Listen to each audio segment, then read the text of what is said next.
नमस्कार, सलाम और जूले। मैं हूं सोनम वांगचुक लद्दाख से।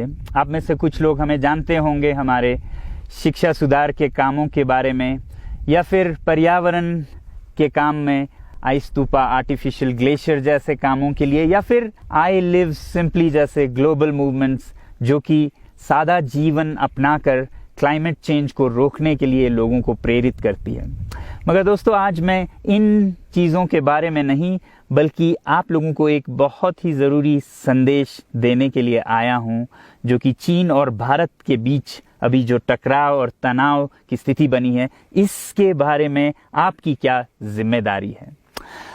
मैं लद्दाख में हूं और आप देख रहे हैं सिंधु नदी को बहते हुए यहाँ, और वो जो पहाड़ियाँ हैं उनके पीछे नुब्रा और चांगतांग के वो इलाके हैं जहाँ पर ये तनाव बढ़ता जा रहा है। हजारों सैनिक वहाँ ले जाए जा चुके हैं। सुनने में आया है चीनी वायुसेना के जहाज भी वहाँ तैनात किए गए हैं, और 1 घंटे पहले भारतीय वायुसेना के जहाज भी मेरे ऊपर मंडरा रहे थे।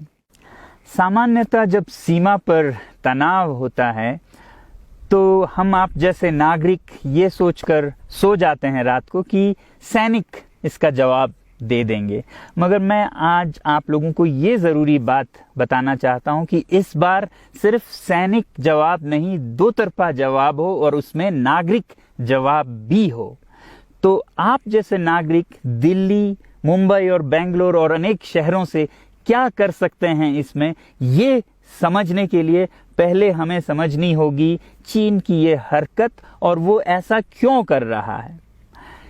आपने देखा होगा कि ये सिर्फ भारत के साथ नहीं हो रहा है, बल्कि पिछले कई हफ्तों से चीन ये दक्षिण चीनी सागर में वियतनाम, ताइवान और अब हांगकांग के साथ भी छेड़खानी कर रहा है। और मेरा ये विश्लेषण है कि वो ये सब किसी देश के साथ दुश्मनी के वजह से ज्यादा अपने अंदर की समस्याओं को सुलझाने के लिए कर रहा है।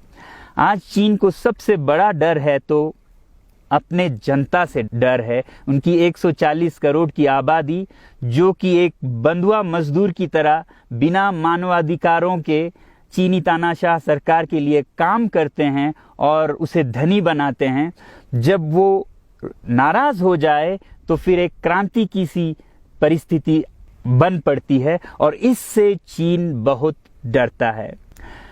आज कोरोना के प्रकोप के बाद चीन में फैक्ट्रियां बंद हैं, एक्सपोर्ट्स बंद हैं और बेरोजगारी 20% तक बढ़ चुकी है। लोग बहुत नाराज हैं, क्रांति हो सकती है, तख्ता पलट हो सकता है। इसीलिए चीन पड़ोसियों से दुश्मनी करके अपनी जनता को अपने साथ जोड़ने में लगा हुआ है, और ये पहली बार नहीं कर रहा है। 1962 में जब भारत के साथ जंग की तो वो जंग भी उसने अपने जनता को संभालने के लिए की थी। तब 4 साल का अकाल और भूखमरी हुई थी, और इससे ध्यान हटाने के लिए ये जंग की थी।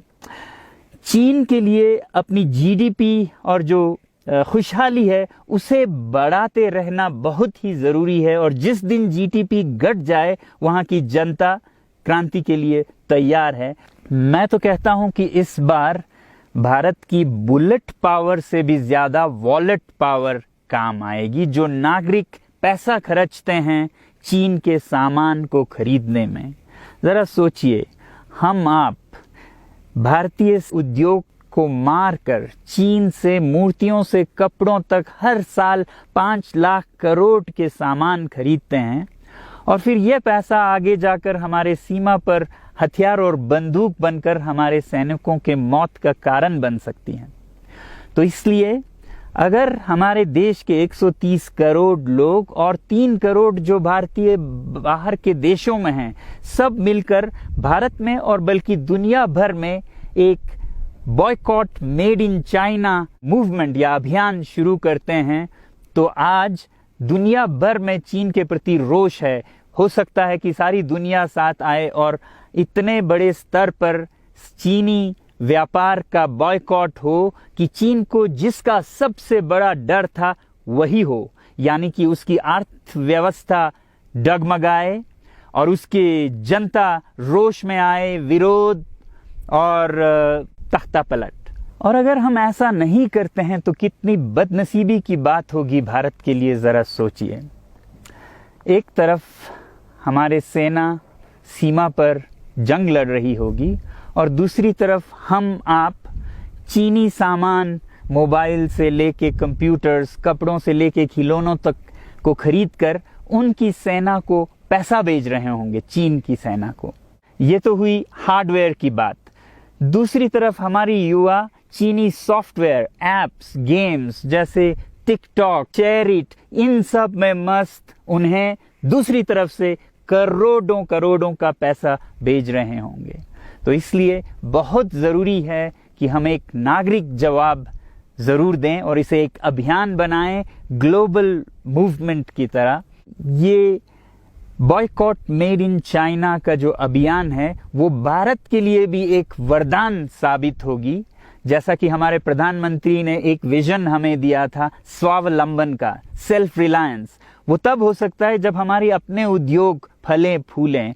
और जब हम बॉयकॉट करते हैं इन सामान का तो अपने देश के उद्योग का, उत्पाद का हम प्रयोग करेंगे और उससे मजदूरों को रोजगारी मिलेगी और सारा देश खुशहाल होगा। बजट होगा कि हम और अच्छी तरह से टक्कर ले सकें सीमा पर भी।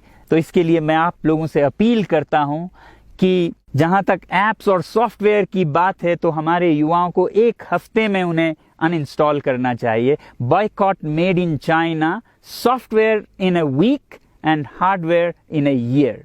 क्योंकि साजो सामान के लिए वक्त लगेगा हमारे अपने देश से और बाहर से विकल्प निकलने तक, तो उसे हम 1 साल के अंदर कर सकते हैं। तो ये हम न सिर्फ अपना प्रतिज्ञा करें बल्कि 100 और लोगों को इसके बारे में समझाएं, शेयर करें सोशल मीडिया पर, और हमारी जो मीडिया है वो जनता तक, देश के कोने कोने तक पहुंचाए।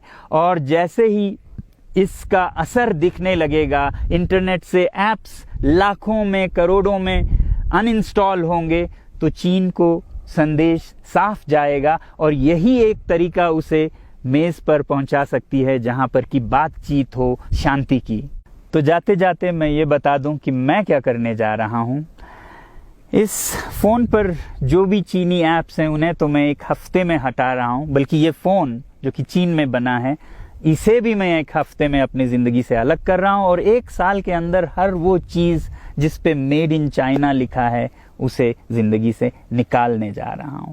हमें चीन से, चीनी लोगों से कोई समस्या नहीं है, चीनी सरकार और उनकी रवैयों से समस्या है। जब तक चीन में परिवर्तन ना हो हमें ऐसा करना होगा।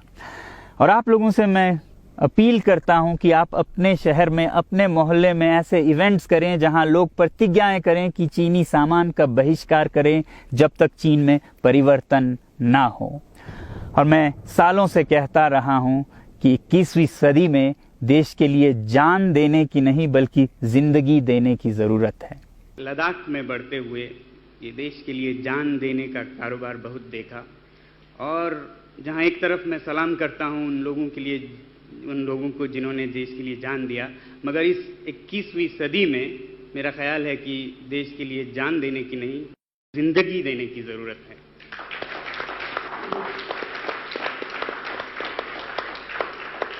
तो आप भी निभाइएगा अपना रोल। जय हिंद।